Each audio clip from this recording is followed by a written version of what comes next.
Halo semuanya, pada video kali ini saya akan membahas bab 16 yaitu tentang routing topologi nih.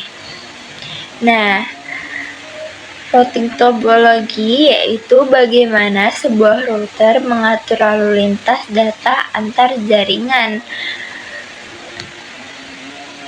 berbagi internet, serta mengelola IP dan DNS di sistem Debian. Nah, yang pertama nih, konfigurasi routing A. Pertama, kita masuk ke konfigurasi routing A. Ini ya, routing itu adalah proses pengiriman paket data antar jaringan. Di Debian, routing dilakukan dengan menambahkan rute baru menggunakan perintah IP route. Fungsinya supaya komputer di jaringan yang berbeda tetap bisa saling berkomunikasi. Nah, perintahnya kita bisa dengan IP route, add network, lalu via gateway. Contohnya nih, IP route add 192.168.2.0/24 via 192.168.1.1. Nah, fungsinya memastikan komunikasi antar jaringan bisa berjalan lancar. Lalu, yang kedua, konfigurasi yang selanjutnya kita akan membahas share internet connection. Nah, di sini router Debian tidak hanya menghubungkan jaringan, tapi juga bisa berbagi koneksi internet ke klien. Caranya dengan mengaktifkan IP forwarding. Dengan begitu, semua komputer klien bisa mengakses internet lewat router. Nah, router Debian ini dapat berbagi koneksi internet ke jaringan lokal LAN ya, dengan mengaktifkan IP forwarding echo 1, lalu tanda lebih, slice proc, slice sys, slice net, slice IPv4, slice IP forward. Tujuannya agar komputer klien di LAN bisa mengakses internet melalui router. Lalu selanjutnya, konfigurasi NAT. Nah, konfigurasi NAT atau Network Address Translation. NAT digunakan agar alamat IP private di jaringan lokal bisa diterjemahkan menjadi IP publik. Hal ini penting supaya komputer di LAN bisa mengakses internet. Konfigurasinya menggunakan IP tables dengan aturan masquerade pada interface yang terhubung ke internet. Nah, konfigurasi NAT ini konfigurasi NAT di Debian IP tables ya, dengan perintah IP tables min t NAT min a post routing min o at 1 at 0 min j masquerade. Nah, at 0 sama dengan interface yang terhubung ke internet.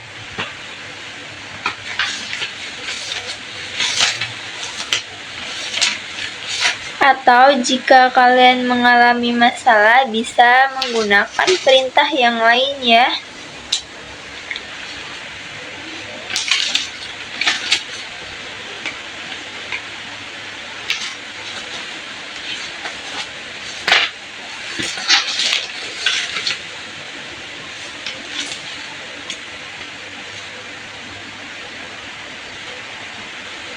Lalu cek ping 8.8.8.8 ke Ubuntu client.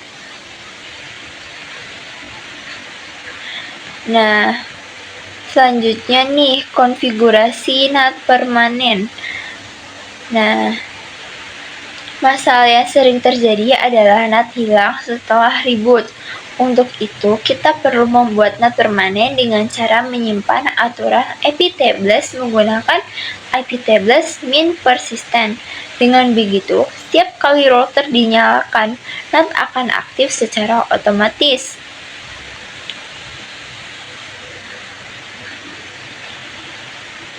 Nah, aturan iptablesnya nih, apt install iptables min persistent NAT filter min persistent save. Nah, sehingga setiap kali sistem menyala, NAT otomatis dijalankan.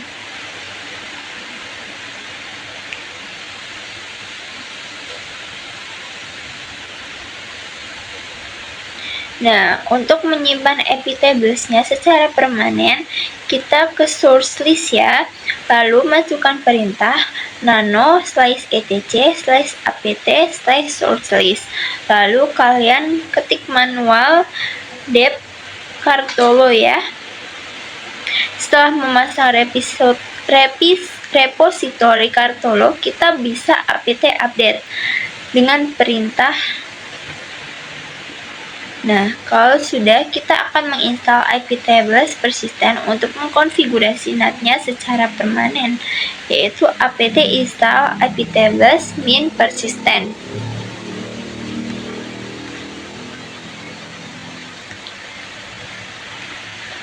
Nah, selanjutnya fix IP address Debian router dan server. Nah, berikutnya nih fix IP address atau pengaturan IP status. Router dan server sebaiknya diberi alamat IP tetap supaya tidak berubah-ubah. Konfigurasinya ada di file /etc/network/interface. Dengan IP statis, router dan server bisa lebih mudah diakses oleh klien dan layanan jaringan berjalan stabil.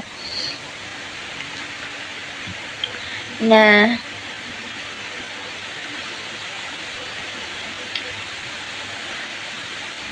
contohnya nih ya, auto @0 ifs @0 init static, addressnya 192.168.1.1, lalu netmasknya 255.255.255.0, gateway-nya 192.168.1.254. Server juga diberi IP statis agar mudah diakses. Nah, selanjutnya yaitu konfigurasi resolver. Yang terakhir ya, resolver ini digunakan untuk menerjemahkan nama domain menjadi alamat IP. Di Debian, konfigurasinya ada di file /etc/resolve/.conf.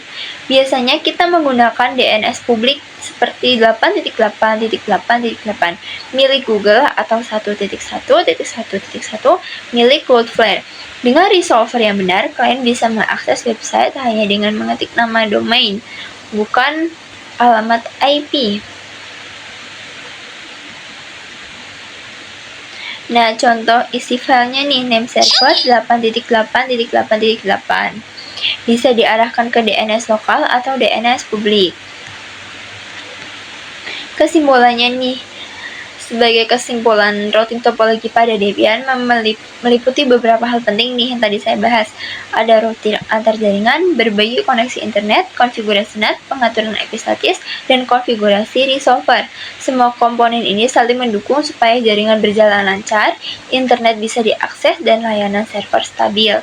Sekian untuk bab 16 kali ini. Wassalamualaikum warahmatullahi wabarakatuh.